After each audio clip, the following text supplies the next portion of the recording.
Good day, everyone, and welcome to Journey of the Anointed with Mr. Buzz.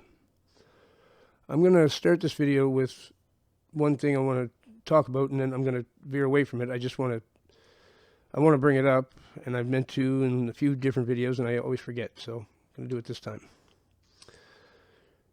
In your house, if you use a laptop or a PC or whatever, plug it directly in, okay? Get rid of your Wi-Fi. You don't need it. Plug, here's what you do. Yep, I can reach it. You buy one of these. I'll even open it so you can see it. Most laptops only have USB. So you buy this. It's Ethernet to USB. And right from your modem, you have an Ethernet cable going from your modem, plugs into this, and then this plugs into your laptop. You get rid of your Wi-Fi, and you go to sleep at night. Make sure your phone is not near you too. Your phone is a deadly thing when you're trying to sleep. When you go to sleep at night, it will be beautiful and peaceful with no more force field in your house. I'm telling you, it's such a difference you cannot imagine. I've had it like that for years now, and I started sleeping better, felt better. Plus, it's harder to hack into your system. The Wi-Fi, Satan is the prince of the air. Okay, the prince of the air. He can hack into your system very easily with Wi-Fi. That's why they love everyone having Wi-Fi. Plug in with an Ethernet cable and one of those adapters. That adapter cost me $8. I bought two of them, so if one breaks, I got a backup right away. Because I had it this way, and my, the cord, it's kind of thin, and I was unhooking it and hooking it up, so eventually there's a little break right here, and it didn't work anymore. And I didn't have another one to replace it right away. I had to buy one, had to get it from Amazon, wait for it to come and everything. So for a few days, I had to switch to Wi-Fi. And my life was horrible. As soon as I went back to Wi-Fi, my life was horrible. I was stressed out. I had anxiety, headaches, everything. My adapter showed up, plugged it in again, back in the saddle, feeling great, sleeping well.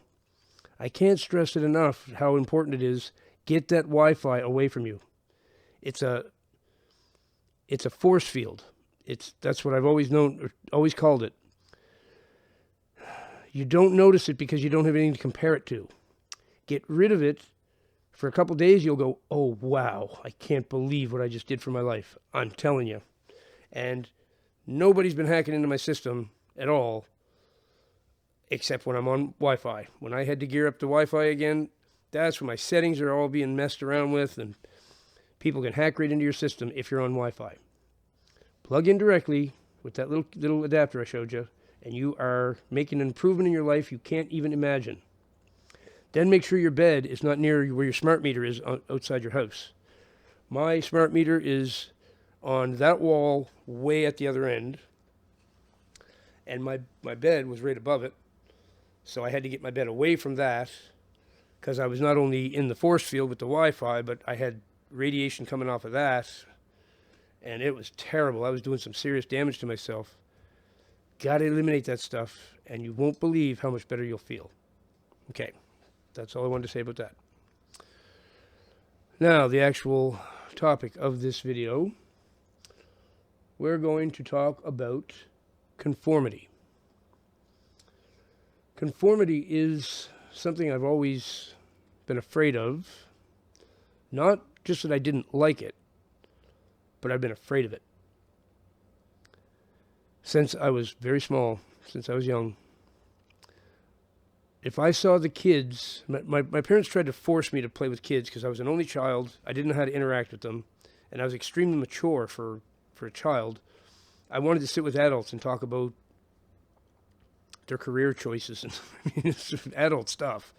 I didn't want to run around and scream and play tag, and to me it seemed idiotic, all that stuff kids were doing, right?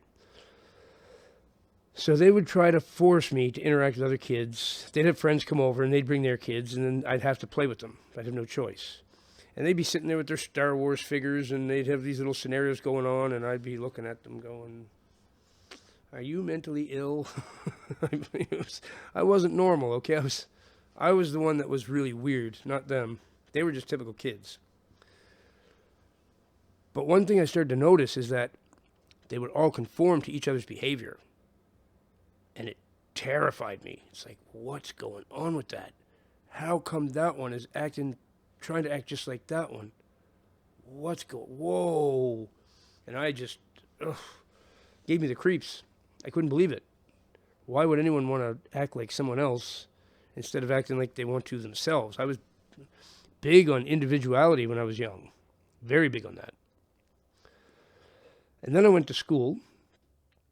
And then I really learned what conformity was. And I absolutely refused. There was no way.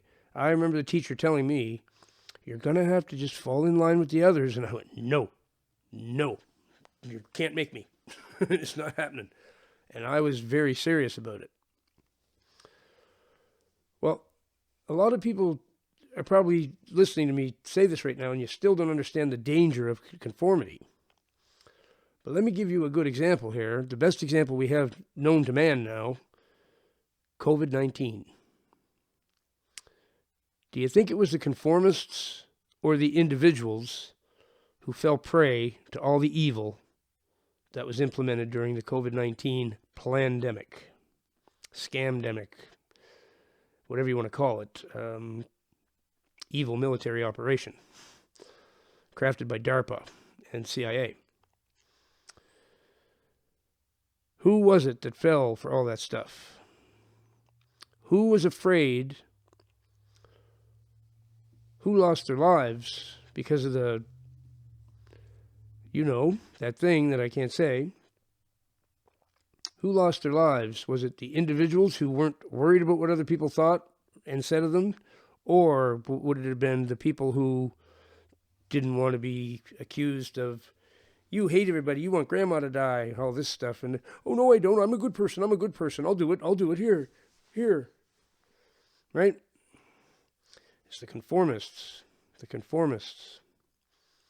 people who want to conform and be a part of society, who don't want to have people persecute them, ostracize them. You could never ostracize me, because I was already ostracized. You're going to keep me outside on the fringes of society? That's where I'm at anyway. That's where I dwell. You can't push me out there. I am there. That's where I insist on being. Because I'm not a sheep. Plain and simple. I'm not a sheep. There's a biblical analogy that's a little different. I am a sheep in that respect. I'm a sheep and the Lord is my shepherd. That we'll go with, but the kind of sheep I'm talking about is the kind that doesn't think for themselves, does whatever the crowd is doing, just because it's what everyone's doing. It's the path of least resistance. It's the one that'll make you part of the group. It's also probably the one that's going to lead you to the slaughterhouse. So conformity is dangerous. Very dangerous. And when you think about it, I mean, is that really admirable to be cookie cutter? That's the term I use a lot. Cookie cutter. Are you a cookie cutter, or are you an individual who follows what is righteous and what is correct? I follow Jesus Christ. That's who I follow.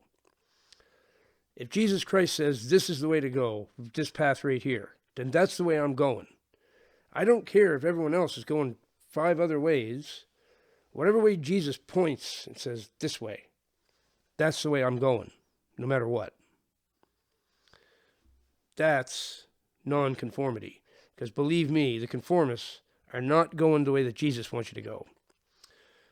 They're following government leaders and health agencies and You know, in Canada here we get Theresa Tam, who's actually Terrence Tam.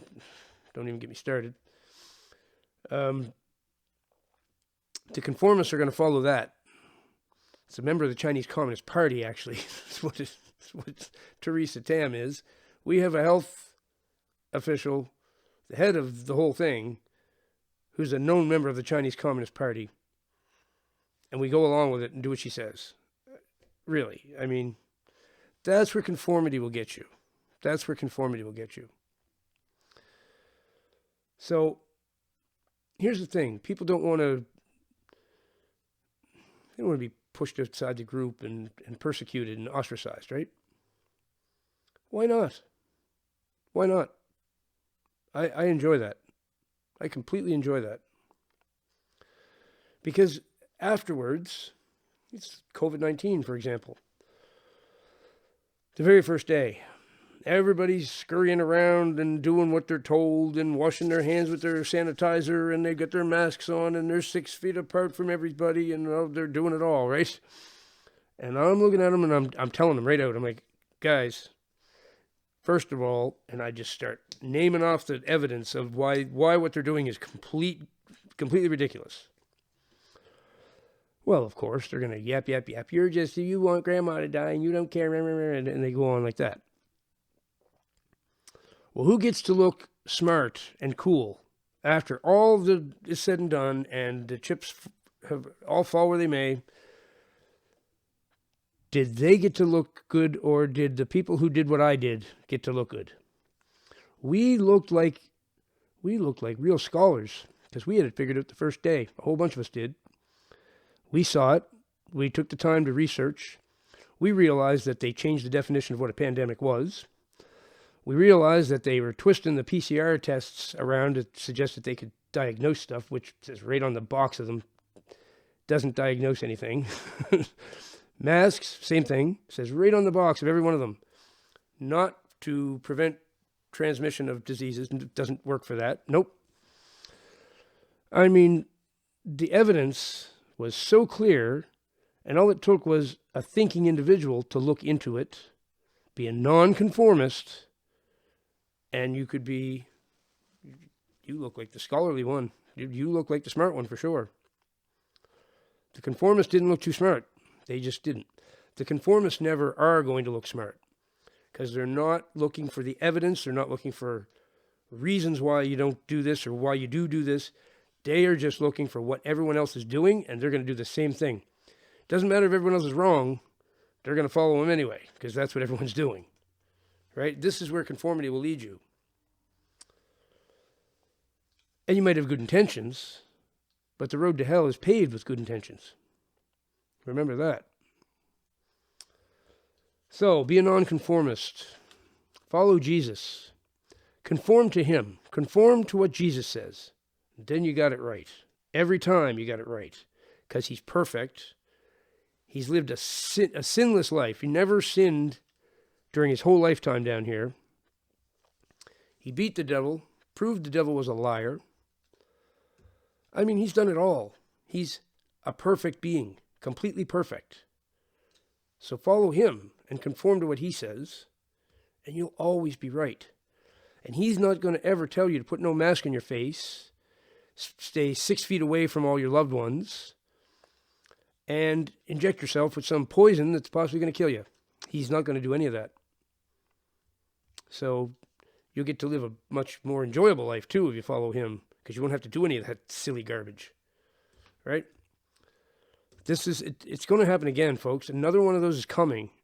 And I just hope that everybody's learned something from the last one and we don't conform and go through all this silliness again, because it's all it is. Silliness. Total silliness. Stand up for what's right. Follow Jesus. Never mind conforming. Follow Jesus Christ, the King of Kings.